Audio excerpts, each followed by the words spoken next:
Hi, everybody. Today I want to read to you the story called Children of the Forest by Elsa Beskow, the Swedish author that I've read other stories about. And Elsa Beskow, she wrote the story as well as she drew all the wonderful illustrations. I just love these illustrations. They're so cute.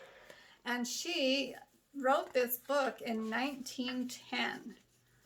So you need to do some math and see how many years ago that was. This is 2021, and she wrote it in 1910. That was a long time ago. That was before my dad was even born. He was born in 1915, and she wrote this in 1910. So let's begin.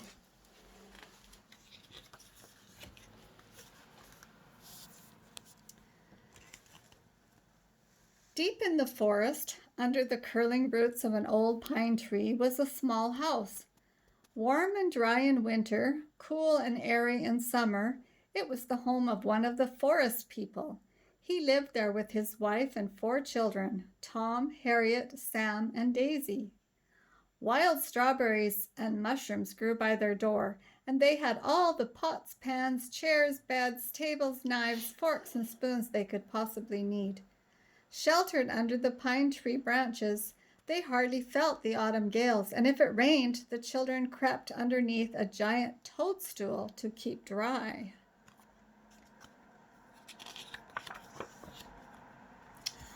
All the children wore red and white spotted caps. If strangers came into the forest, they curled up, still as stone, for all the world like 4 red and white spotted mushrooms. But most of the time they were perfectly safe. Then they played at hide and seek with the squirrels who lived upstairs in the tree. Squirrels are scatty, thoughtless creatures, and sometimes they forgot what game they were playing, and then the children could catch them. Mostly they were kind-hearted, and often they remembered to bring Harriet a nut or 2 from their store.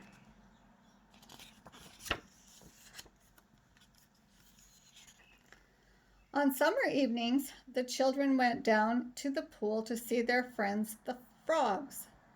Buffo, who was big and fat and kind, was especially fond of little Daisy, and he would always listen to her troubles.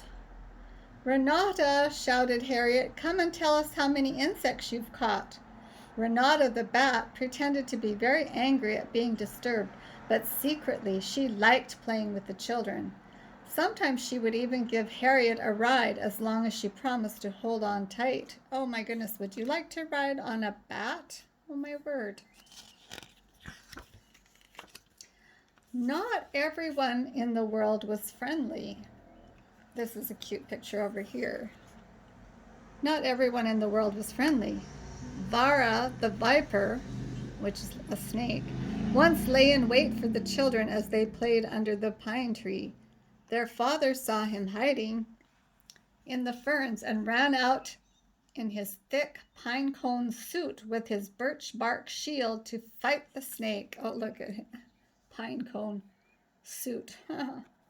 Tom, Harriet, Sam, and Daisy watched, and as the battle went first this way and then that, but at last their father was so quick with his needle-sharp spear that he pinned the viper to the ground. Proudly the 4 children picked up the dead snake. "Where shall we bury him?" they asked. So that's them carrying the dead viper. Just as the children were wondering what to do, an old hedgehog came shuffling up. "I'll take that snake away," he offered with a sly grin. He scuttled off, dragging it so fast that the children forgot to ask him where he was going to bury it. Then Tom and Sam cut hawthorn spears of their own and poked them in the ants' nest. Oh, look, there's a big ants' nest like Grandpa and I have often seen in the forest. But the ants swarmed out to defend their home and stung the boys until they cried. "Silly boys," said their mother as she put dock leaf ointment on their stings. "Never hurt the creatures of the forest unless they mean you harm." And when Grandpa and I walk in the forest, sometimes we poke the ant hill with a stick just to watch the ants move around, but I don't think we've ever hurt them.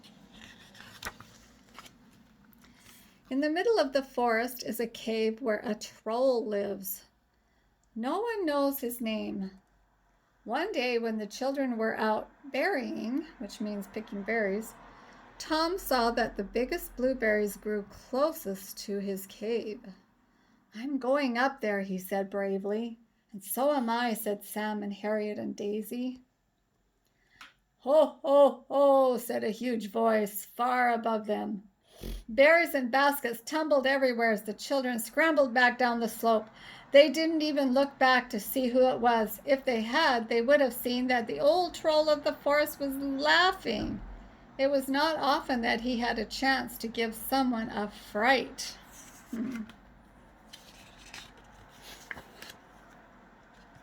These are such cute illustrations on this page as well as the colored ones.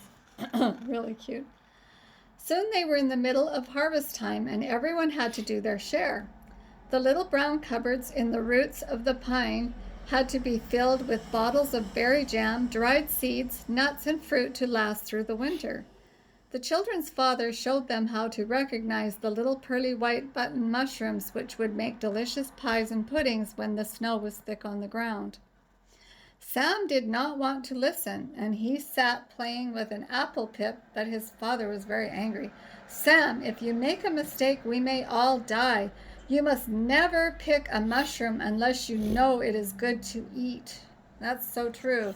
There are some mushrooms that are so poison that if you even just touch them, you can die. And that is true. So you don't want to be touching mushrooms or eating them unless you know they're good for you. Everyone's hands were sticky with berry juice, and the house was full of the smell of newly picked mushrooms, the mushrooms that were good for them to eat. Harvesting was over, but there was still a lot to do. The fruit must be cleaned and polished, for one rotten berry could spoil the whole crop. And you know, that's the same as when we preserve food. We don't want any rotten berries to what's the word, to make everything rotten. So we have to be careful with the fruit as we sort it. Every ripe brown nut was stored neatly away, and each mushroom carefully sliced and threaded so it could be hung up to dry. The children picked cotton grass and combed it smooth so their mother could spin it into silky thread. Then she would weave it into rugs or knit pretty creamy white sweaters for the winter.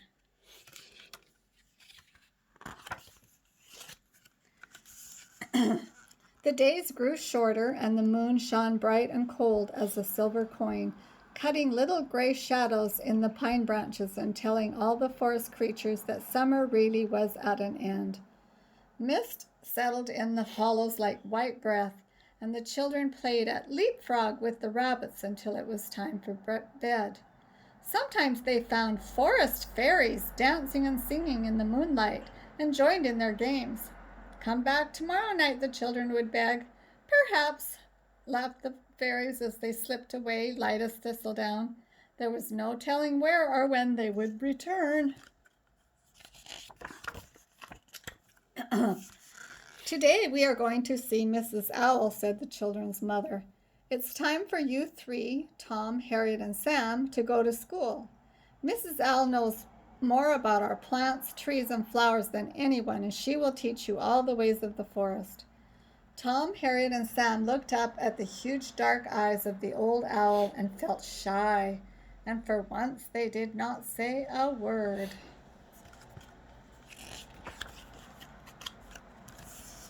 There were many other animals in school besides Mrs. Owl's own 3 children, and some of them the children knew already. There were 2 cheeky hedgehogs, 2 small frogs who had only just stopped being tadpoles, some of the older squirrels, 5 rather silly rabbits, and lots of small birds, chaffinches, tits, and jays, and even a young woodpecker. Mrs. Owl taught them the language of all that squeaks, swims, flies, or runs. She taught them to listen to the message of the wind and to see the approach of spring even before the first snowdrop. She taught them to keep well hidden from humans and to be wary of all hunting animals, fox, stoat, and dog. I'm not sure what a stoat is. Then came the first winter weather. The wind shrieked through the pines, scattering dead leaves and twigs and sending little animals tumbling to their warm homes. The children's father put up heavy wooden doors to make their home weather-tight as the first white snowflakes began to settle. Shivering, the children put on thick sweaters and caps and stepped out into the bitter cold. Even the hare, that is another word for a rabbit, had put on his winter coat. If only we could sleep right through until spring like dormice, grumbled Sam as he helped his mother with the firewood. Next morning, the sky was a clear, bright blue, and the sunny branches glittered in the sun. Shouting with excitement, the children ran outside, stamping in and out of snowdrifts and rolling in the snow until they looked like huge snowballs themselves. The hare was as happy as the children, and he raced up looking for a new game to play. Tom and Sam harnessed him to the sledge, and away they went like the wind. "Harriet, Daisy," called their father, "we must make up a basket of food from our cupboards. It has been so cold that some of our friends may not have enough to eat." That evening, sleepy and warm, the children sat round the fire listening to their father telling stories his father told him when he was a boy, about trolls and fairies, storms and strange cities from long ago. That would be interesting to hear those stories. Winter days, dark and snowy, went by one after another until at last came the first warm breeze. Spring was in the air. Anemones and snowdrops raised their cool white heads and branches became thick and knobby with new buds. Birds began singing and melting ice splashed into every stream. Everything was rustling and restless, and the children raced about almost mad with excitement. They paddled and splashed in the stream, damming it to build a watermill. No one cared how wet or muddy they were, for no child of the forest can ever catch cold. That's pretty cool. Everyone in the forest was busy in the bright sunshine. Birds began gathering twigs and moss, and soon from every nest and burrow came the cry of newborn creatures. Tom, Harriet, Sam, and Daisy were amazed to find that they had a new round pink baby brother of their own too. A new year was beginning in the forest, and this is where we must leave the children. But if you like, think about them and their forest friends, and that way their story will never end. The end. I hope you enjoyed that story.